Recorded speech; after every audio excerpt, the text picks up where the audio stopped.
नमस्कार मित्रांनो, मी दीपक जिनेवाल। मित्रांनो, तुम्हाला माहितीच असेल की पॅन कार्ड 2.0 ची प्रोसेस सुरू झाली आहे। आता तुम्ही घर बसल्या तुमच्या मोबाईलमधून तुमचं पॅन कार्ड फ्रीमध्ये अपडेट करू शकता। त्यामध्ये तुमचा mobile number, email ID, address आता तुम्ही फ्रीमध्ये तुमच्या मोबाईलमधून घर बसल्या अपडेट करू शकता। तर ते कशा प्रकारे अपडेट करायचं लाईव्ह प्रोसेस या व्हिडिओमध्ये आपण पाहणार आहोत। तर व्हिडिओ नक्की पूर्ण पहा। चॅनलवर नवीन असाल तर चॅनलला सबस्क्राईब करा, कारण अशाच प्रकारचे व्हिडिओ या चॅनलवर तुम्हाला बघायला मिळणार आहेत। चला तर मित्रांनो, या व्हिडिओला सुरुवात करूया। मित्रांनो, सर्वात अगोदर तुम्हाला तुमच्या मोबाईलमध्ये क्रोम ब्राउझर ओपन करायचा आहे। क्रोम ब्राउझर ओपन केल्यानंतर अशा प्रकारचा इंटरफेस येईल। सर्च बारवर तुम्हाला क्लिक करून इथं सर्च करायचं आहे पॅन कार्ड ॲड्रेस अपडेट।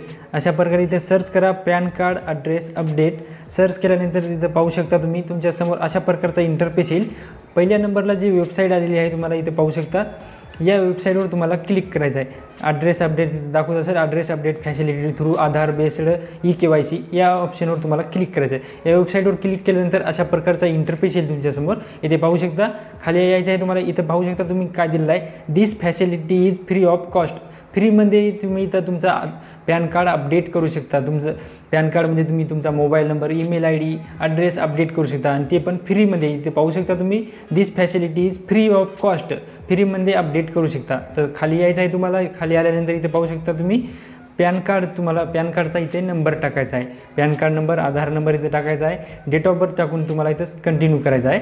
इथे मी pan card number, Aadhaar number टाकून घेतो। इथे पाहू शकता पॅन कार्ड आणि आधार नंबर मी इथे टाकलेला आहे। तुम्हाला तुमचा PAN card number, Aadhaar number टाकायचा आहे। त्यानंतर इथं date of birth, date of बर्थमध्ये काय टाकायचं इथं पाहू शकता, मंथ इथं सिलेक्ट करायचं आहे। तुमचं जे पण मंथ आहे मंथ सिलेक्ट करून घ्या। त्यानंतर इथं एअर टाकायचं आहे, तुमचं एअर, डेट ऑफ एअर जे टाकायचं तुम्हाला अशा प्रकारे इथे पाहू शकता।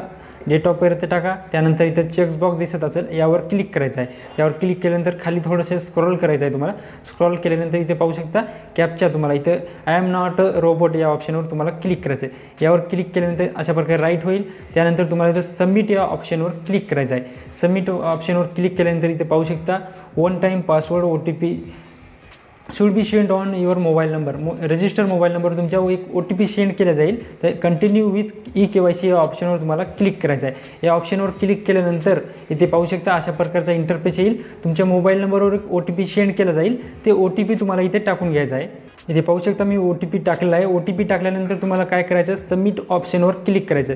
सबमिट या ऑप्शनवर क्लिक करा। सबमिट ऑप्शनवर क्लिक केल्यानंतर इथे पाहू शकता अशा प्रकारचा इंटरफेस येईल तुमच्यासमोर। इथे तुमचा मोबाईल नंबर दाखवला जाईल, जे पहिला रजिस्टर तुमचा मोबाईल नंबर आहे इथे दाखवला जाईल। तसे ईमेल आयडी पण दाखवल्या जाईल तुमची। तुम्हाला इथे तुमची मोबाईल नंबर आणि ईमेल आयडी चेंज करायची आहे, अपडेट करायची असेल तर तुम्हाला काय ऑप्शन इथं पाहू शकता, do you wish to update your mobile number आणि ईमेल आयडी। तर या इथं काय करायचं, तुम्हाला येस ऑप्शनवर क्लिक करायचं। तुम्ही तुमचा मोबाईल नंबर आणि ईमेल आयडी अपडेट करणार आहात तर येस करायचं आहे तुम्हाला। अपडेट करायचं नसेल तुम्हाला तर नो ऑप्शनवर क्लिक राहू द्यायचं। तर मला mobile number, email ID update करायचा आहे तर मी येस केलेला आहे। त्यानंतर थोडंसं खाली यायचं आहे तुम्हाला, आणि तुम्हाला इथे तुमचा नवीन मोबाईल नंबर आणि ईमेल आयडी इथे टाकायचा आहे तुम्हाला। इथं पाहू शकता अशा प्रकारे तुम्हाला इथं मोबाईल नंबर आणि ईमेल आयडी टाकून घ्यायचा आहे। तर इथं मी मोबाईल नंबर, ईमेल आयडी टाकतो। इथे पाहू शकता तुम्ही माझा मोबाईल नंबर आणि ईमेल आयडी मी टाकलेली आहे। ईमेल आयडी आणि मोबाईल नंबर टाकल्यानंतर तुम्हाला काय करायचं, सबमिटवाल्या ऑप्शनवर या क्लिक करायचं आहे। सबमिटवर क्लिक केल्यानंतर इथे पाहू शकता तुमच्या मोबाईल नंबरवर आणि ईमेल आयडीवर एक OTP जाईल। तुम्हाला OTP इथे टाकून घ्यायचा आहे। इथे पाहू शकता तुमच्या मोबाईल नंबरवर OTP जाईल, त्यानंतर ईमेल आयडीवर पण OTP जाईल। दोन्ही OTP तुम्हाला इथे टाकायचे आहे। तर इथे मी OTP टाकून घेतो। इथे पाहू शकता मी मोबाईल नंबरवर जे OTP आला ते OTP पण टाकलेला आहे। ईमेल आयडीवर जे OTP आलेला आहे ते पण इथं टाकलेलं आहे। त्यानंतर तुम्हाला काय करायचं, व्हॅलिडेट या ऑप्शनवर क्लिक करायचं आहे। व्हॅलिडेट ऑप्शनवर क्लिक केल्यानंतर इथे पाहू शकता रिक्वेस्ट फॉर ॲड्रेस अपडेट, तुमचा ॲड्रेस अपडेट करायचा असेल तुम्हाला तर इथे पाहू शकता तुमच्या आधारवर जे ॲड्रेस आहे ते ॲड्रेस इथे येऊन जाईल। इथे तुम्हाला इथे ॲड्रेस टाकायची गरज नाही। तुमचा आधार नंबर टाकल्यामुळे इथे तुमचा आधारवरील जे ॲड्रेस आहे ॲटोमॅटिक इथे येऊन जाईल। इथला सर्व ॲड्रेस तुमचा बरोबर आहे की नाही तुम्ही चेक करून घ्यायचा। तुमच्या आधारप्रमाणे इथं ॲड्रेस येऊन जाईल, ते बरोबर आहे का चेक करून घ्यायचा। त्यानंतर खाली आल्यानंतर व्हेरीफाय या ऑप्शनवर तुम्हाला क्लिक करायचं आहे। व्हेरीफाय ऑप्शनवर क्लिक केल्यानंतर इथे पाहू शकता जनरेट अँड सेव्ह प्रिंट इथं ऑप्शन दिसत असेल, तुम्ही इथून सेव्ह करू शकता। जे प्रिंट येईल ते प्रिंट इथं सेव्ह करून घेऊ शकता तुम्ही। तुमची रिक्वेस्ट सेंड झालेली आहे सक्सेसफुली। ते 2-4 दिवस किंवा 8 दिवसामध्ये तुमचा इथं मोबाईल नंबर, ईमेल आयडी जे चेंज केलेली आहे, तुम्ही अपडेट केलेली आहे, तुमचा अपडेट होऊन जाईल। इथे तुम्ही पाहू शकता याची प्रिंट पण आलेली आहे। इथं पाहू शकता अशा प्रकारे प्रकारे इथे प्रिंट आली, याची प्रिंट पण काढू शकता तुम्ही। अशा प्रकारे तुम्ही तुमचं पॅन कार्ड अपडेट करू शकता। तुमच्या पॅन कार्डमधील mobile number, email ID, address तुम्ही अशा प्रकारे तुमचा अपडेट करून घेऊ शकता। मित्रांनो, व्हिडिओ कसा वाटला नक्कीच कमेंट करून कळवा आणि जास्तीत जास्त मित्रांपर्यंत शेअर करा। जय हिंद, जय महाराष्ट्र।